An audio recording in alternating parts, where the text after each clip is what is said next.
Quel bilan pouvons-nous tirer des visualisations des vidéos et des auditions, des audios produits par le ministère public dans ce procès des massacres du 28 septembre 2009?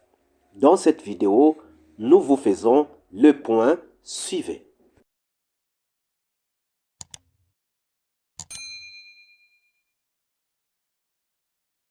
Bonjour, bonsoir, cela dépend de l'heure à laquelle vous regardez cette vidéo. Bienvenue si vous nous découvrez pour une première fois. Ça a toujours été un réel plaisir pour moi de venir devant vos écrans vous exposer les analyses de Soleil d'Afrique.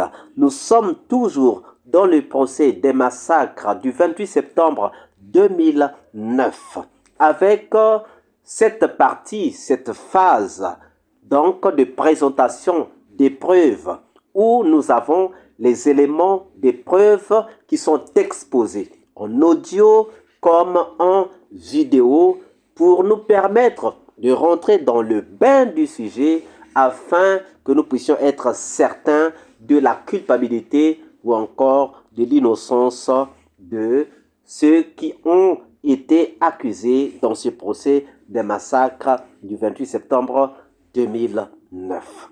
De quoi s'agit-il et de qui s'agit-il? C'est de ça que nous allons parler dans cette vidéo. Parmi les personnes impliquées par ces auditions et ces visualisations des vidéos et audio, il y a le général Ibrahima Baldé, qui était patron de la gendarmerie à l'époque. Le patron de la gendarmerie à l'époque a dit devant la barre que Tchegboro n'avait pas sa place au stade, que les éléments de Tchegboro n'avaient pas leur place au stade. Cependant, lorsqu'il avait été entendu par la commission d'enquête nationale, entre parenthèses, indépendante, dépendante, il avait dit que c'était normal que les éléments de Tchegboro soient là parce que le ministre Tchegboro avait un statut particulier, un statut qui n'était pas comme les autres. Est-ce que ce n'est pas parce qu'il était sous le gouvernement de Dadis Camara et qu'il était interrogé par une commission montée par Dadis Camara et qu'il parlait des ministres nommés par Dadis Camara qu'il n'avait pas voulu dire la vérité? Ça, c'est une question que nous pouvons nous poser. Nous nous posons cette question parce que cette question mérite d'être posée. Cette question mérite d'être posée, pourquoi? Parce que nous sommes tout juste à la recherche de la vérité.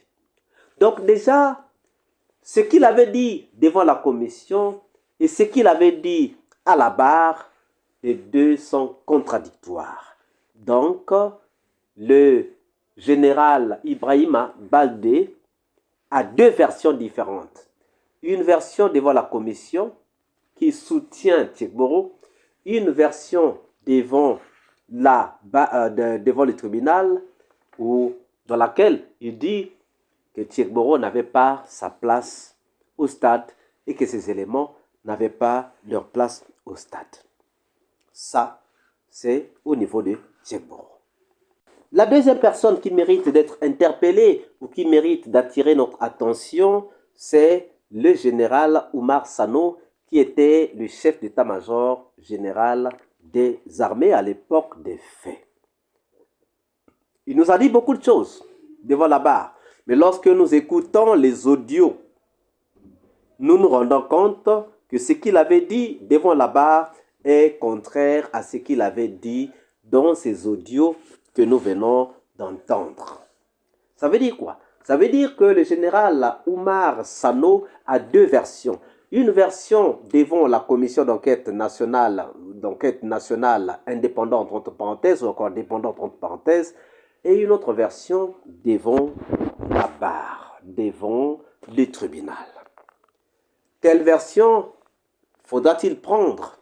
Là déjà, nous nous rendons compte qu'il y a un problème même avec le général Sano, qui prétendait qu'il n'avait pas d'informations, qu'il était resté dans son bureau et qu'il n'avait été averti que lorsque Mme Perrine Loart l'avait appelé. Alors que, devant la commission, il avait déjà dit auparavant qu'il était avec des officiers qui sont venus lui rendre compte. Donc, ce que nous pouvons comprendre, c'est que Oumar Sano n'a pas dit la vérité devant la barre. Sinon, il a usé de contre-vérité devant la barre. La troisième personne qui doit être mise en examen, c'est le colonel Tchekboro. Le colonel Moussa Tchekboro Kamara, qui était patron de la brigade anti-drogue et anti-banditisme. Il s'est retrouvé au stade. C'est lui qui a commencé à négocier avec les leaders pour reporter la manifestation.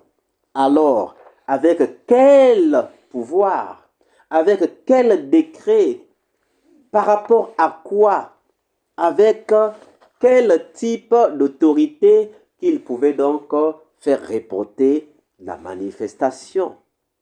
Et il avait dit devant la barre qu'il n'avait jamais de béret rouge autour de lui, mais pendant donc ces présentations des preuves, on a prouvé que le colonel Tchekboro avait 2 bérets rouges avec lui, alors qu'il avait toujours dit qu'il n'avait jamais de béret rouge avec lui. Et puis, en dehors de cela, il y a les paroles que nous avons entendues du colonel Tchekboro disant « c'est lui qui parle, je le rentre dedans ». C'est lui qui parle, je le rentre dedans. Et puis, il dit encore à M. Sida Touré que lorsque le président Dadis vous avait appelé, moi-même j'étais là. Alors qu'à la barre, c'est des choses qu'il avait complètement niées, qu'il avait complètement refusées.